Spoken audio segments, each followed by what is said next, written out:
The story begins not with the Pilgrims, but in the fractious political landscape of the 19th century. For decades, the United States had no single, unified Thanksgiving. While presidents like George Washington and John Adams had declared days of thanks, they were sporadic. By the early 1800s, the custom had fallen to the states. Governors would declare holidays on different days, creating a disjointed calendar where a Thanksgiving in Virginia might be weeks apart from one in Massachusetts. The godmother of Thanksgiving. Into this chaotic landscape stepped Sarah Josepha Hale. As the editor of Godey's Lady's Book, one of the most influential magazines of the era, she possessed a powerful voice. For 15 years, she lobbied arguably the most stubborn audience imaginable: politicians. Hale envisioned a great Union festival, a single day where the entire nation would pause simultaneously. She believed that if Americans sat down at the same time to break bread, it would remind them of their shared identity. She wrote to president after president, Fillmore, Pierce, Buchanan, begging them to declare a national holiday.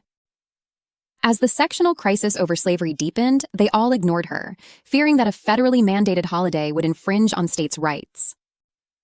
The darkest hour, 1863. The narrative shifts to 1863. The Civil War was raging. The country was not just divided, it was actively tearing itself apart. The Union had suffered a humiliating defeat at the Battle of Chickamauga in September, but they had also seen victories at Gettysburg and Vicksburg. The death toll was catastrophic, and the nation's spirit was fraying. It was in this moment of darkness that Abraham Lincoln finally listened to Sarah Josepha Hale. Secretary of State William Seward agreed that a proclamation was necessary. The Proclamation of Unity. On October 3, 1863, Lincoln issued a proclamation that did something extraordinary.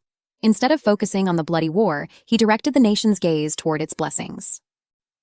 A new birth of freedom. Lincoln asked all Americans, including those in the South who were currently at war with him, to set aside the last Thursday of November as a day of Thanksgiving. He asked them to do two things. 1. Give thanks for the survival of the nation's institutions. 2. Penance. To pray for the widows, the orphans, the mourners, and the sufferers of the lamentable civil strife. He sought to heal the wounds of the nation and restore it to the full enjoyment of peace, harmony, and tranquility. Thanksgiving is not just about a harvest. It was a political and spiritual tool created to hold a breaking democracy together. It established the idea that despite differences and even violence, the American people belong to one nation, dedicated to a new birth of freedom. And that is the rest of the story. I hope you enjoyed this account of Thanksgiving. It's historically accurate and reminds us that in 2025, our nation can find common ground to be unified in giving thanks for many things. Happy Thanksgiving, everyone!